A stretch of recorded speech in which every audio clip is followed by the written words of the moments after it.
especially today, dude. More than ever. Because before the pre-social media era, once you were out of school, had a disconnect with all the bullshit, with all the randomness. You came home and you literally had no means to interact with it. Like it was always cut off. You were probably in the most controlled environment that you were ever gonna be, which is your home with your family. Exactly. And now it's never ending. It's 24/7. Now you're completely connected to the randomness. Exactly. So now more than ever, you need explicit downtime. Like disconnected with. I mean, you need to disconnect from stimulation. Because it's constant stimulation. There's always more notification. There's always going to be another TV show. There's always going to be other movies. Always going to be other video games. Always going to be some shit that happened to fucking Susie or some shit that happened to whoever else is there. Fucking Susie. No, I know exactly what you mean. And it's true. And you know what worries me? Increasingly, generation after generation, because I mean, I don't know how the fuck people are pulling generations at this age and time. Pulling generations? No, pulling, like, as in, like, this age to this age, like this year to this year to generation. But the way I see it, we're one generation. Yeah. We're a generation that grew up in the peak of technological innovation. But no, we didn't. No, we did. No, we didn't. Shouldn't I say peak? We grew up in the transition to the transition to the digital world. Well, the peak of technological innovation could arguably be like the 30s. You're right. Well, that's what I mean. The transition to digital. Okay, yeah. When I was a kid, smartphones didn't exist. Yeah. I had my first phone was a fucking flip phone, and it was great. And I feel I have a 16-year-old stepbrother, and I feel like that kid has had probably half the social interaction I had when I was 16. Yeah. Just because, and when I say social interaction, I mean physical. I mean talking to somebody. And also, I think something that this new generations struggle with is they don't know how to be bored anymore. Oh, no, that's true. They can't accept being bored, and that's extremely detrimental for the well-being of the person. That's like an actual thing, because what happens is when this was I saw this a while ago, so I forget the names, but what happens is when you're bored, you're creative. Yeah, there's this part of your brain, I think it's called a default mode or something, that gets activated, okay? And that part of your brain is responsible for autobiographical planning. So that's long-term planning. That's also your ability to like simulate the future, which in a way is creativity. Your ability to simulate with different variables, playing with different variables. Basically fantasizing. When you're bored, your mind goes elsewhere. Yeah, that's a good way to put it. And when you have constant notifications, and you never get them. The default mode is never activated. Yeah. And that also at the end of the day leads to, what do you call those? You know how teenagers are always, the word is malaise, but I don't think that means anything to you. But it's basically like, explain it for our viewers. They're always like dull. They're always pissed. They're always pissed, and like, I mean, this is generalization. There are obviously exceptions, but like but it's from my personal experience, it's very true across the board. Today, it's a generalization, but in general, teenagers they behave like bitches, like little bitches. Yeah, like it comes back to what you said. Like they don't know how to be bored. They don't know how to be bored. They can't be away from their phone. That's dangerous. They can't spend the whole day. What happened to not spending a whole day in front of a screen? What happened to just spending a day with your family, with no phone, no computer? I feel okay. I mean, a screen. I see your point. I know. I agree with the point you're making, and I'm just nitpicking here. But the issue is not with the screen. The issue is with what you're doing. Exactly. It's the screen is going to be there, and the screen itself, the inherent value of the screen is fantastic. It's probably one of the best things that's ever happened to our society and us as a race. No. But the misuse of that screen can have very, very profound negative effects in society. Yeah, it's one of it is instant gratification. That's the problem, and that we see with social media a lot. Yeah, like because people. Now we're talking about this. I mean, I know people of our age group that suffer from this, but I think it's everyone. It's insane to think that kids, because they're kids, 14, 13, 15-year-old kids, they're kids too. They don't know what life is. I don't know what life is, and I'm 21. Yeah. They live and die for this instant gratification in the form of likes, comments, etc. Yeah. And they really, some of them, their mental health is deteriorated by this, and it's a big problem. And I think that's just a byproduct of the misuse of technology. Because, yeah, of course, corporations are going to try to make it as addictive as possible so they can sell you more advertisement. Yeah. I don't blame them. But business is business. The business of business is making profits. I mean, it's part of it. It's ignorance to a certain degree of both parties. Like on one side, the corporations they're willingly turning a blind eye. I mean, dude, and you can't blame them. Let's be honest. The people who are making social media and the people who design apps, they design it to be as instantly gratifying as possible. Yeah. And that's one of the basic principles of design theory. Is it? It is. Okay. You have to make the user feel good. Yeah, no, that's so they stay and they keep using. And if you don't make the user feel good, then you have a shitty app. Yeah. No, that's But I think it's again, sound like a broken record, but it's systematic. It's ingrained in society. Yeah. I mean, a lot of issues become big once they're exactly part of the system. Yeah, you're right. And I think it's a big issue because it's not going to get any better. And these people are living and dying for likes and comments. I don't know what's going to happen to them when they're 30. I can't fathom that. I really can't. I can't think of myself. I don't post. And I can't think of myself living and dying for the gratification and that. But, I mean, that's not to take anything away from the people who do because it's not your fault. Most of the time, it's not your fault in this situation. But it is something that you have to identify if it's eating you away. And if it is, you have to make positive action to stop it. Because if not, we haven't seen what a 30-year-old who lives and dies by likes and comments looks like. We haven't. Have we not? When did Facebook start? I don't remember. I know when YouTube started 2005. I don't know when Facebook. But around the same time, should be. I think YouTube's a little different because people who. No, I'm saying it because all the most social media giants. No. I know what you mean. I know what you mean, but what I'm talking about because shit, if I'm posting stuff on YouTube, I mean, I'm not gonna live and die by it, but I would want my work to be rewarded. I mean, it's a kind of validation for my work being good or bad, which is not anymore because YouTube is completely cluttered and it's very hard to find quality stuff, and the stupidest things get the most likes just by chance, algorithm, etc. So it's a reflection of what people are. Oh, it is. That's just a personal side note. I don't think that in YouTube views and all that, because I found the best videos, the most informative videos with the most enlightening ideas to be not very popular, and then I find some stupid videos from some questionable characters that have millions and millions of views. Yeah. But I'm talking more about geared towards the personal social media, so to likes of Facebook, Instagram, Twitter, TikTok now, etc. Which I mean, even YouTube can be personal. It depends. All of them can be personal. It can, but I'm talking about more. Like when you post a photo, you know what I mean. When you post a photo on Instagram, sure, you work on it, but you don't spend nights editing. You don't have friends. You don't have friends following you on YouTube. Exactly. You post for an audience. In Instagram, you're kind of posting for your social circle. I get it. And that puts a lot of pressure in a lot of people's minds. And I don't know how these people. I want to see when Facebook came out. Facebook. It should be 2000. Around 2004. 2004. Yeah. So people who were born, who were kids in 2004, okay, they're coming to age.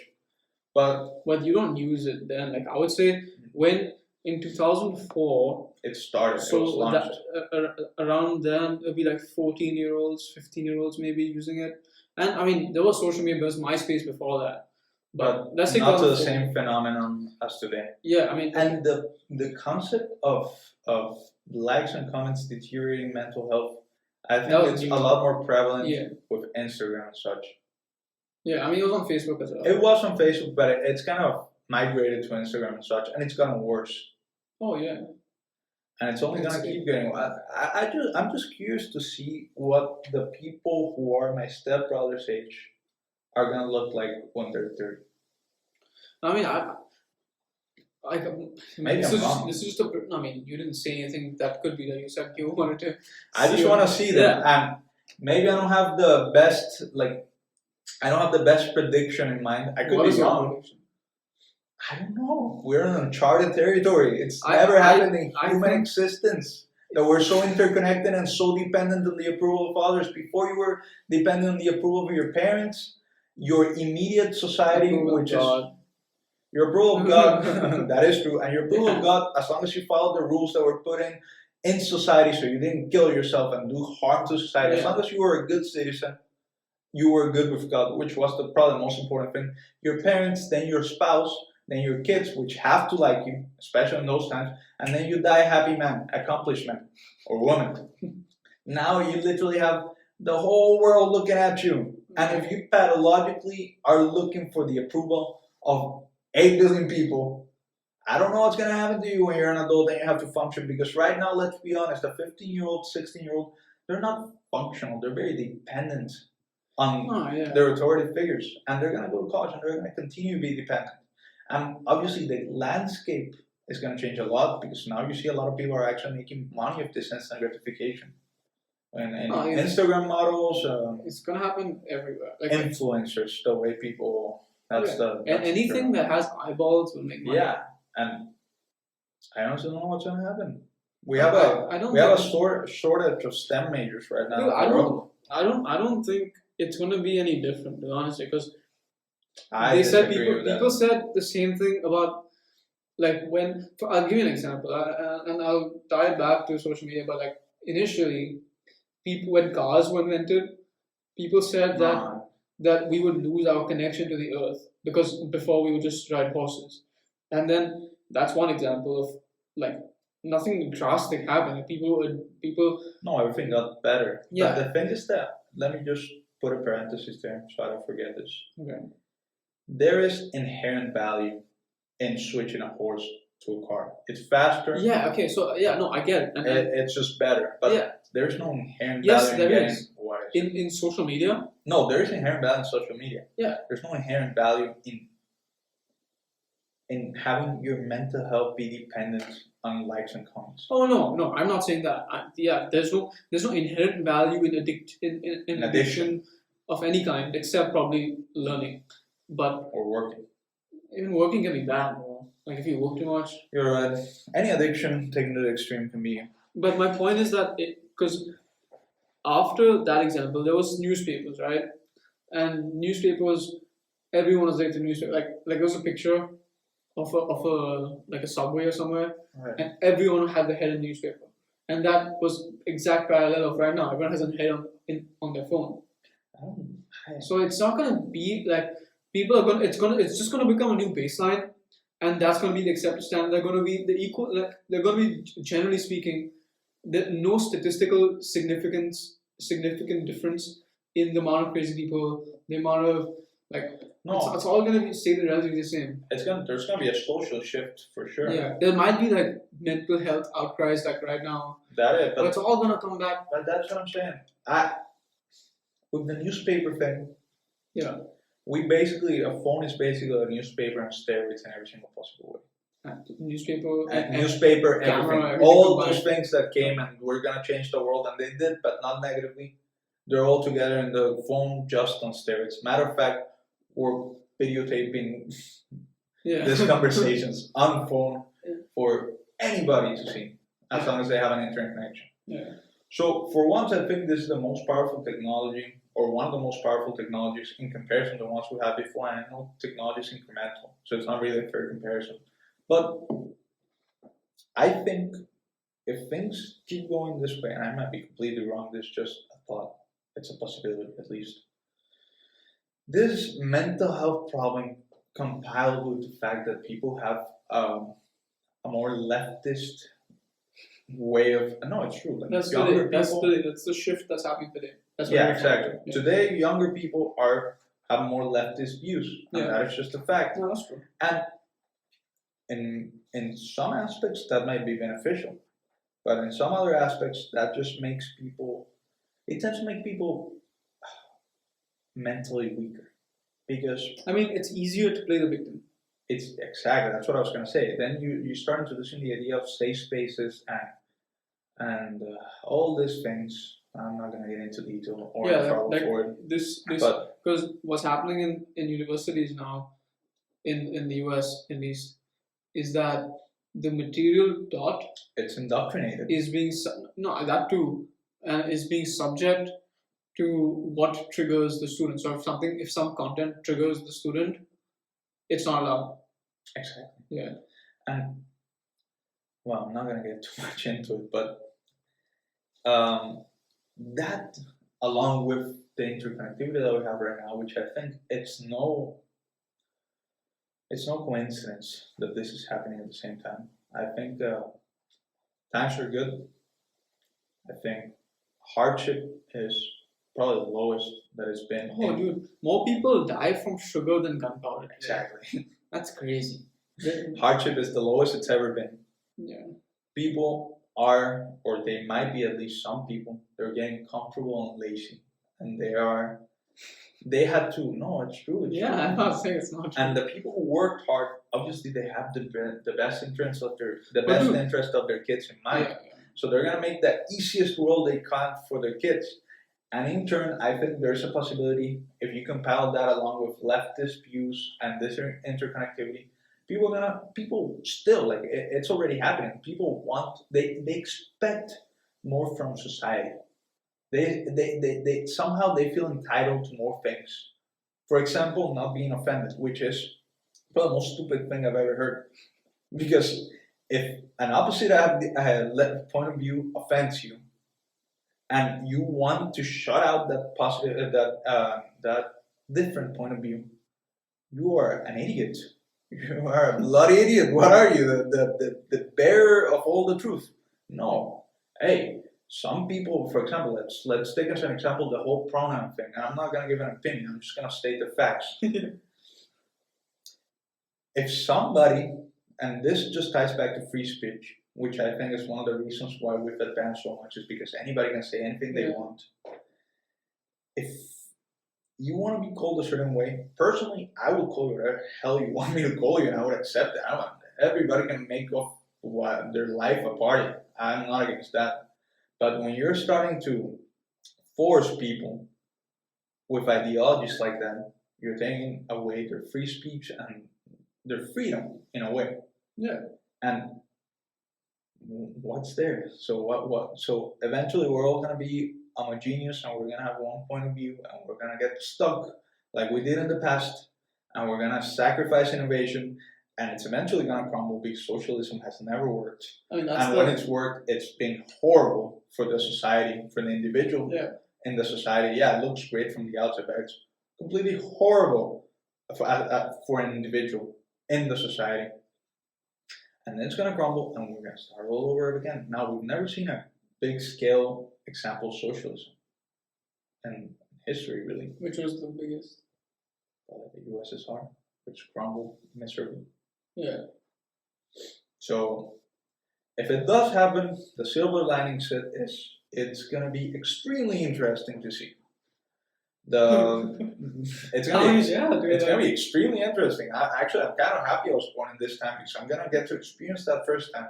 Yeah, that's a good mindset to have. It's seeing the glass half full, because I mean, if we look at it for what it is inherently, we're a lot of people are sent down a very dark path, and they're not prepared for the hardships that they're gonna experience, and they are still trying to cover the sun with one finger and say that the world is pink colored and there's nothing wrong with anything, and that is a suicidal assumption. Yeah.